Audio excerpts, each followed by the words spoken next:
أشهد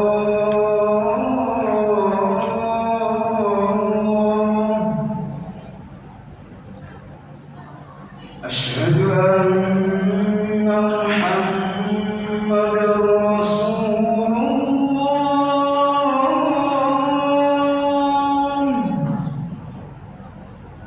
أشهد أن محمدًا رسول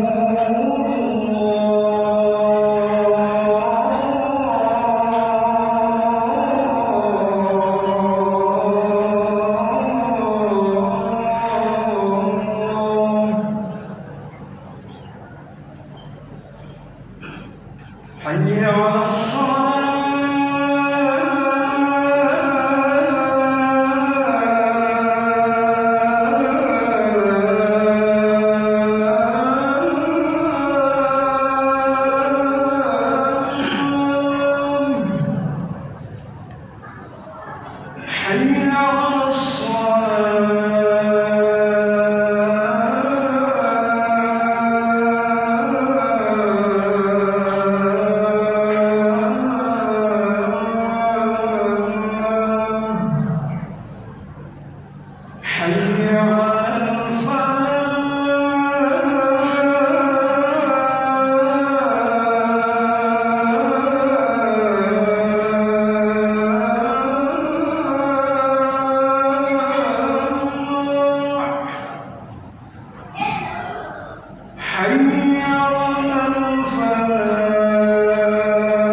Alhamdulillah Al-Malikil Qahhar, ahmaduhu subhanahu wa ta'ala ala ni'amin tatawala kal amtar, wa ashkuruhu ala mutaradifi fadlihil midrar, wa ashhadu an la ilaha illallah wahdahu la syarika lah, syahadatan tunji qailaha minan nar. Wa ashhadu anna sayyidana Muhammadan abduhu wa rasuluh an-nabiyyul mukhtar. Allahumma salli wa sallim ala sayyidina Muhammadin afdali man hajja wa i'tamar, wa ala alihi wa sahbihi al-abrar.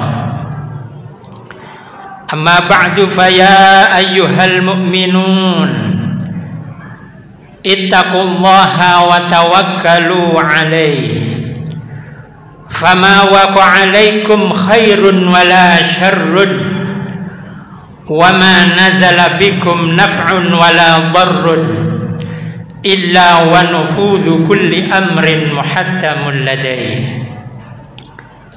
Qala Allah ta'ala fi kitabihil karim wa huwa asdaqul qailin. A'udzu billahi minasyaitonir rajim. Bismillahirrahmanirrahim. Inna a'tainakal kautsar fashalli li rabbika wanhar inna syani'aka huwal abtar. Shadaqallahul azim. Ma'asyiral muslimin, hadirin sidang Jumat rahimakumullah. Puji syukur senantiasa kita panjatkan kehadirat Allah Subhanahu wa ta'ala atas segala limpahan nikmat yang telah Allah berikan kepada kita. nikmat sehat walafiat, nikmat iman, nikmat Islam, nikmat panjang umur. Mudah-mudahan dengan kita bersyukur kepada Allah, Allah buka kembali kenikmatan-kenikmatan yang lebih banyak lagi untuk kita. Selawat beserta salam semoga tetap terlimpahkan kehadirat junjungan Nabi besar Muhammad sallallahu alaihi wasallam. Tak lupa dalam kesempatan yang mulia ini saya berpesan khusus untuk diri pribadi saya, Al-Fakir, dan umumnya untuk hadirin semua. Bertakwalah kalian kepada Allah dengan sebenar-benar takwa. Laksanakan apa yang Allah perintahkan, jauhi segala larangan Allah dengan sejauh-jauhnya. Tawakallah kalian kepada Allah apapun yang terjadi terhadap diri kalian, satu hal yang baik ataupun satu hal yang buruk, apapun yang menimpa terhadap diri kalian, satu hal yang memberikan kemanfaatan atau satu hal yang memberikan madarat bahaya, semuanya telah digariskan oleh Allah Subhanahu wa ta'ala. Yakin dengan seyakin-yakinnya, apapun yang terjadi yang Allah berikan kepada kita, ada hikmah di balik kejadian tersebut. Ma'asyiral muslimin, hadirin sidang Jum'ah rahimakumullah. Satu hari atau 2 hari ke depan kita akan menghadapi satu hari yang mulia, satu malam yang ketika orang berdoa pada malam tersebut adalah malam yang mustajabah, yang Allah mesti akan kabulkan doa. Malam hari raya Idul Fitri ataupun malam hari raya Idul Adha. Di bulan Dzulhijjah ini banyak sekali anjuran-anjuran yang Allah berikan untuk kita sebagai kaum muslimin, bagi mereka yang mampu untuk melaksanakan ibadah haji. Saudara-saudara kita saat ini sudah berada di tanah Arafah. Bagi kita yang belum berkesempatan melaksanakan ibadah haji, ada satu ibadah yang Allah anjurkan. Di antaranya adalah kita bisa melaksanakan puasa sunnah Arafah. Ada beberapa hal lagi yang Allah anjurkan di bulan Dzulhijjah ini, yaitu kita melaksanakan ibadah kurban. Hadirin sidang Jum'ah rahimakumullah, sudah maklum baik hari raya Idul Fitri ataupun hari raya Idul Adha, kita sambut hari tersebut dengan kita bertakbir, dengan kita tahlil, dengan kita tahmid, melantunkan lafaz Allahu Akbar, la ilaha illallah, dan kalimat alhamdulillah atau walillahil hamd. Tentunya sekian tahun lafaz ini telah kita lantunkan, setidak-tidaknya setahun 2 kali kita lantunkan. Bahkan untuk hari raya Idul Adha, lantunan takbir ini lebih banyak daripada lantunan takbir ketika kita menghadapi hari raya Idul Fitri. Apa yang mesti hendaknya kita pelajari dari makna takbir ini yang sekian puluh tahun mungkin kita ucapkan? Dengan takbir lafaz Allahu Akbar, artinya Allah Maha Besar, kita tanamkan keyakinan tentang kebesaran Allah, Sesungguhnya hanya Allah lah yang maha besar. Selain Allah adalah kecil. Apapun yang kita banggakan, ada seseorang yang membanggakan kekayaannya, hartanya. Ada orang yang membanggakan pangkatnya. Ada orang yang membanggakan kemewahan dunia. Semuanya adalah kecil. Tidak ada artinya sama sekali bila dibandingkan dengan kebesaran Allah Subhanahu wa ta'ala. Dengan demikian tidak perlu kita membanggakan kekayaan, karena kekayaan adalah kecil. Pun tidak perlu kita menyombongkan pangkat yang kita miliki, jabatan yang kita miliki, karena pangkat jabatan adalah kecil. Tidak ada perlunya memamerkan keahlian, prestasi,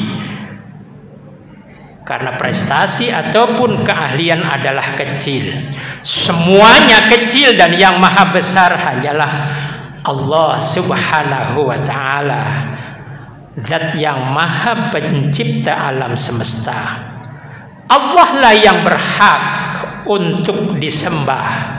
Maka lantunan selanjutnya ada lantunan la ilaha illallah. Apa makna la ilaha illallah?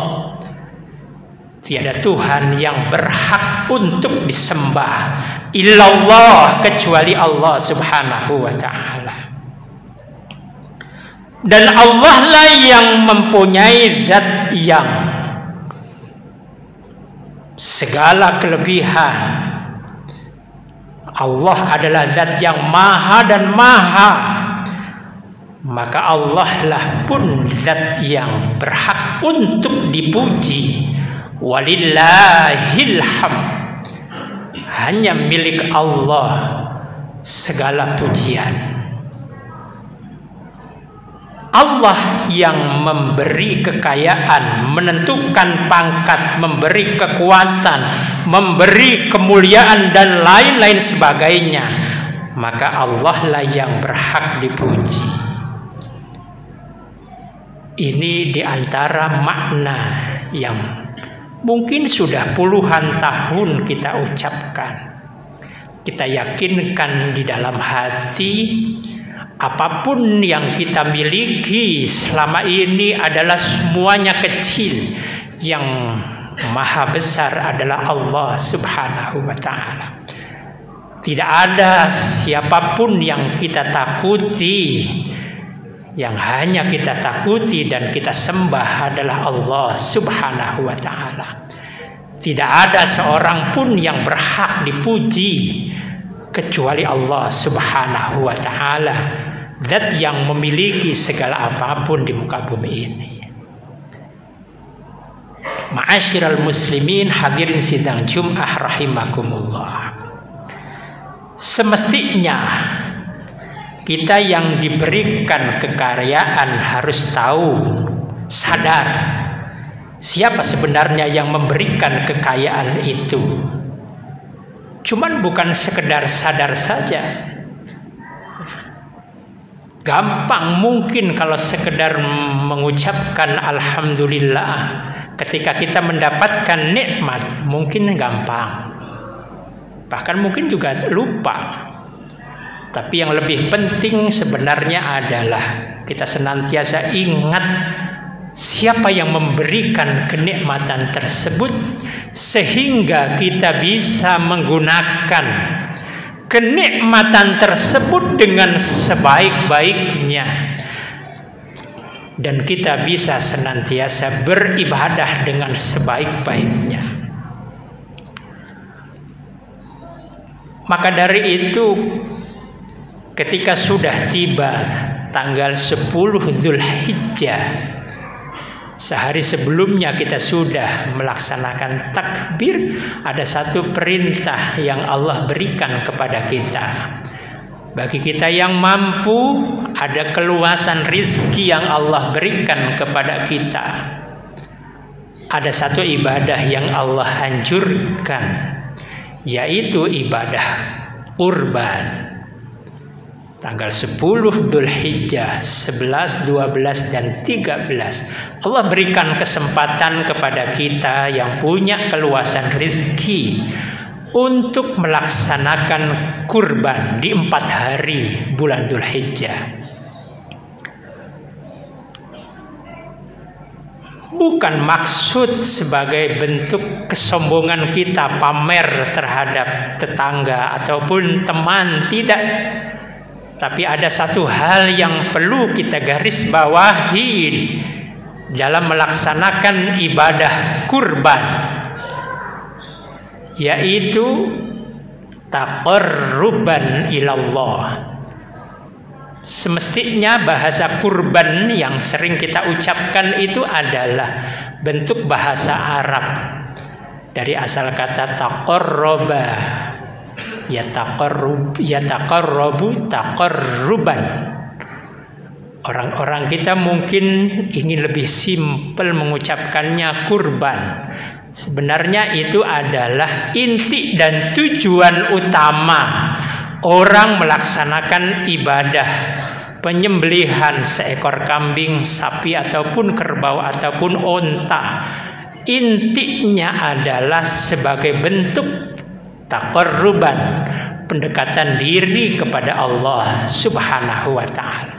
Ini yang perlu kita garis bawahi. Sebagai bentuk pendekatan diri maksudnya apa? Kalau di bulan Ramadan, insya Allah kita dekat dengan Allah. Siang hari kita berpuasa, ingat kepada Allah dengan berpuasa. Malam hari kita melaksanakan ibadah tarawih, ditambahkan dengan zikir, dengan tadarus. Insya Allah kita dekat dengan Allah. Bulan Syawal masih ada satu ibadah yang Allah anjurkan melaksanakan, puasa Syawal. Kita mungkin masih dekat kepada Allah. Setelah Syawal, Dzulqa'dah, dan kita masuk pada bulan ini Dzulhijjah, rasanya yang biasanya kalau Ramadan kita bisa khatam 1 kali ataupun 2 kali, minimal 1 kali. Setiap hari ada ayat-ayat Al-Quran yang kita baca di bulan Ramadan. Saat ini mungkin kita bisa tanya kepada diri kita, sudah berapa halaman di hari ini yang kita baca ayat-ayat Al-Quran? Rasanya kita jauh. Sholat sunnah pun kalau di bulan suci Ramadan banyak yang kita laksanakan sholat sunnah. Tahajudnya ketika kita bangun sahur, menyempatkan diri untuk tahajud. Sholat witir kita sempatkan untuk kita laksanakan. Kita tanyakan kepada diri kita di bulan ini, sudah melaksanakan sholat-sholat sunnah apa belum?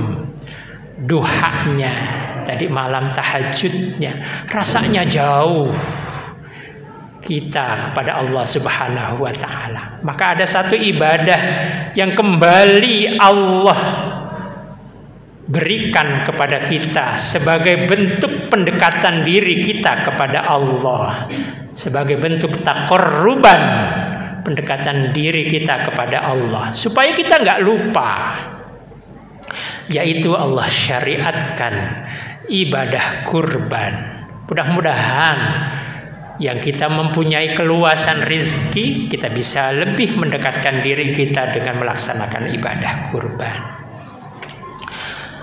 Ma'asyiral muslimin, hadirin sidang Jumat rahimakumullah. Ada sabda baginda Rasul sallallahu alaihi wasallam, "Man kana lahu sa'atun falam yudhi falyamut in syaa'a yahudiyan wa in syaa'a nasraniyan." Barang siapa yang di hari raya kurban tanggal 10, 11, 12 ataupun 13 dia mempunyai kelapangan rezeki tapi tidak mau berkurban, maka mati sajalah dia. Kalau mau sebagai seorang Yahudi dan kalau mau sebagai seorang Nasrani. Dalam hadis yang lain, baginda Rasul sallallahu alaihi wasallam bersabda, man kana lahu sa'atun falam yudahhi fala yuqarribanna musallana. Orang yang mempunyai keluasan rizki dan dia tidak mau melaksanakan kurban, fala yuqarribanna musallana, maka jangan sekali-kali ia mendekati tempat salat kita. Bahasa kasarnya dia bukan golongan kita kalau dia punya keluasan rizki. Siapa yang dimaksud orang yang punya keluasan rizki sehingga dianjurkan untuk berkurban? Bisa dihitung. Di malam hari raya Idul Adha ada sesuatu yang bisa dia makan beserta keluarga dan orang-orang yang nafkahnya bersama dengan dia. Ada yang dimakan. Di pagi hari masih ada yang bisa juga dimakan. Siang hari masih ada yang dia makan beserta keluarga dan orang-orang yang wajib nafkahnya untuk dia. Kalau dihitung 3 kali makan ini masih ada keluasan rizki, berarti ia termasuk orang yang mampu untuk berkurban. Berapa ada kelebihan rizki yang dia miliki atau dia punya? Lebihnya tidak bisa dibelikan hewan kambing umpamanya. Silahkan ada satu pendapat yang kalau lebihnya hanya sekedar 500 atau 1 juta, tapi hatinya kepingin untuk lebih dekat kepada Allah. Ada satu pendapat belikan hewan ayam ataupun unggas sebagai bentuk pendekatan diri dia, karena dia tidak mampu untuk membeli kambing. Uang yang dimiliki hanya sekedar 500.000, belikan, sembelih di hari raya Idul Adha, bagikan kepada orang-orang tetangga yang berhak ataupun siapapun, berikan ayam tersebut sebagai bentuk pendekatan diri kepada Allah Subhanahu wa ta'ala. Dan mudah-mudahan ini adalah satu jalan sebagai pengingat kita kepada Allah Subhanahu wa ta'ala, agar kita lebih dekat lagi untuk senantiasa beribadah kepada Allah Subhanahu wa ta'ala. Ma'asyiral muslimin, hadirin sidang Jumat rahimakumullah. Ala innal udhiyata minal a'malil munjiyah tunji sahibaha min syarrid dunya wal akhirah. Ketahuilah wahai hadirin, sesungguhnya kurban itu termasuk amal ibadah yang punya fungsi dan tujuan yang lain, yaitu sebagai penyelamat bagi mereka orang yang melaksanakan ibadah kurban, penyelamat dari segala bentuk keburukan dunia ataupun akhirat. Mudah-mudahan ibadah kurban yang kita lakukan itu sebagai bentuk pendekatan diri kita kepada Allah Subhanahu wa ta'ala, dan sebagai bentuk penyelamatan diri kita di dunia ataupun di akhirat. Demikian khutbah yang singkat ini, mudah-mudahan ada manfaatnya, khususnya untuk diri pribadi khatib dan umumnya untuk hadirin semua. Wallahu ta'ala yaqulu wa biqaulihi yahtadil muhtadun. A'udzu billahi minasyaitonir rajim. Bismillahirrahmanirrahim. Inna a'tainakal kautsar fasholli li rabbika wanhar inna syani'aka huwal abtar wa qur rabbighfir warham wa anta khairur rahimin.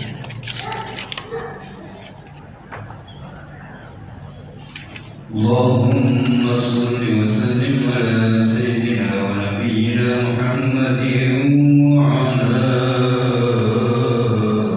ali sayyidina Muhammad.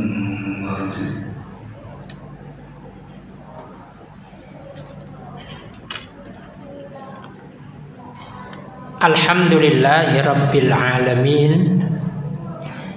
alladzi dha'afa lil muttaqina jazilal ujur Fasubhana man harrama sawmahu wa awjaba fitrahu yawma'in wa hadzara fihi minal ghurur. Ahmaduhu subhanahu wa ta'ala fahuwa ahqqu mahmud wa ajallu mashkur. Wa ashhadu an la ilaha illallah wahdahu la syarika lah syahadatan yashrahu Allahu lana biha sudur. Wa ashhadu anna sayyidana wa nabiyyana Muhammadan abduhu wa rasuluh alladhi aqama manaral islami ba'da ad-duthur. Allahumma salli wa sallim ala sayyidina Muhammadin wa ala alihi wa sahbihi salatan wa salaman daimain mutalazimain ila yaumil ba'thi wan nusyur. Amma ba'du fa ya ayyuhan nas ittaqullaha ta'ala wa'lamu anna yaumakum hadha yaum Idil Adha yaumun 'adzim fa'akthiru minas salah 'alan nabiyil karim. Innallaha wa malaikatahu yusalluna 'alan nabi ya ayyuhalladzina amanu sallu 'alaihi wa sallimu taslima. Allahumma salli wa sallim ala sayyidina Muhammadin sayyidil mursalin wa ala alihi wa ashabihi wa tabi'in wa tabi'it tabi'in wa tabi'it tabi'in bi ihsanin ila yaumiddin warhamna ma'ahum bi rahmatika ya arhamar rahimin. Allahumma ighfir lil muslimina wal muslimat wal mu'minina wal mu'minat al ahya'i minhum wal amwat innaka sami'un qaribun mujibud da'wat. Allahumma ansur man nasara ad-din wa khudhil man khadhala al-muslimin wa dammir a'da' ad-din wa ahlikil kafarata wal mubtadi'ata wal musyrikin wa 'ali kalimatika ila yaumiddin. Allahumma kfina syarral zalimin wa kfina syarral hasidin wa kfina syarra man yu'dzina wa ahlik man aradana bisu ya arhamar rahimin. Rabbana ighfir lana wa li ikhwanina alladhina sabaquna bil iman wa la taj'al fi qulubina ghillan lil ladzina amanu rabbana innaka raufur rahim. Ibadallah, innallaha ya'muru bil 'adli wal ihsan wa ita'i dzil qurba wa yanha 'anil fahsya'i wal munkari wal baghi ya'idzukum la'allakum tadhakkarun. Fadhkurullahal 'azima yadhkurkum washkuruhu 'ala ni'amihi yazidkum was'aluhu min fadlihi yu'tikum wa la dzikrullahi akbar. Qimis shalah.